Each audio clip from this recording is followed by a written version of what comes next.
मित्रों, मैं अमरीश कुमार श्रीवास्तव नव चेतना यूट्यूब चैनल में आपका हार्दिक स्वागत करते हैं।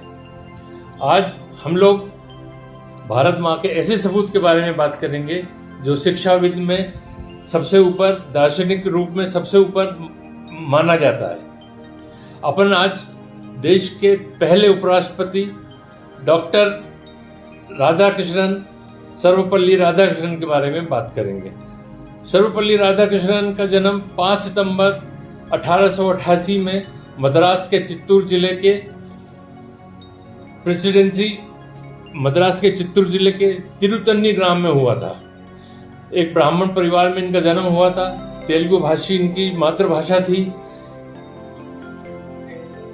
उसके बाद इनका बचपन धार्मिक स्थानों पे तिरुतन्नी और तिरुपति में गुजरा।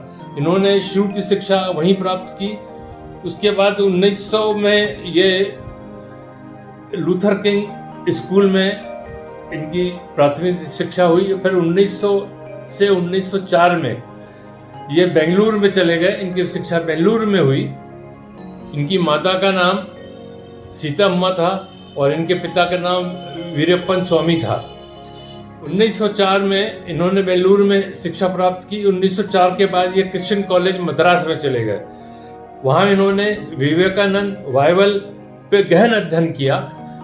इनका विवाह 1903 में, जब ये मात्र 14 वर्ष के थे, तो हो गया था। इनकी पत्नी का नाम शिवा कामू था, जिनकी उम्र 10 वर्ष थी। उस जमाने में, उस वक्त में हिंदू रीति रिवाज के अनुसार बाल विवाह हो जाया करते थे, तो इनका भी विवाह हो गया था।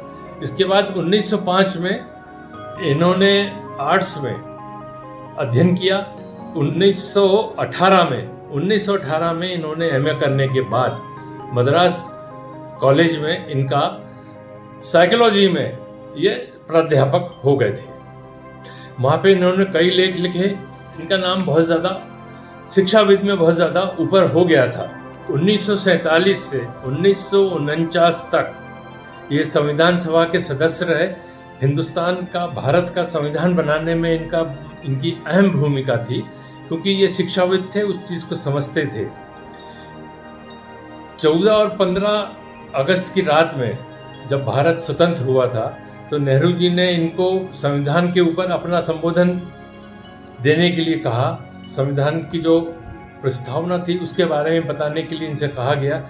वहाँ नेहरू जी ने इनसे अकेले में ये कहा कि आप 12 बजे ठीक अपना भाषण जो है, अपना संबोधन जो है, वो समाप्त कर देंगे, क्योंकि 12 बजे के बाद संवैधानिक संस्था जो थी उसको शपथ लेना था। ये बात किसी को मालूम नहीं थी, मगर लोगों को बड़ा ताज्जुब हुआ और लोग ये चाहते थे कि ये कांग्रेसी होकर सभा में आए, मगर ये गैर कांग्रेसी थे। नेहरू जी ने इन पे विश्वास किया और इनको संबोधन करने के बाद दिया। आज़ादी के बाद ये विशिष्ट राजदूत बना के रूस गए। रूस में विजय लक्ष्मी पंडित, जो उस वक्त नेहरू जी की बहन थी, अपने जवाहरलाल नेहरू जी की बहन थी, उनको वहाँ से हटाया जाना था, वहाँ से उनको वापस आना था, उनकी जगह सही आदमी को भेजना था। इसका भी लोगों ने इनका बहुत विरोध किया, मगर नेहरू जी ने इनके ऊपर विश्वास करके इनको भेजा, जहां इन्होंने अति उत्तम काम किया। रूस में 1952 के बाद इनको नेहरू जी ने इनकी कार्यशैली देखते हुए, इनकी दृढ़ निश्चयता देखते हुए, इनकी निर्भीकता देखते हुए इनको पहला उपराष्ट्रपति 1952 में इस भारतवर्ष का बनाया।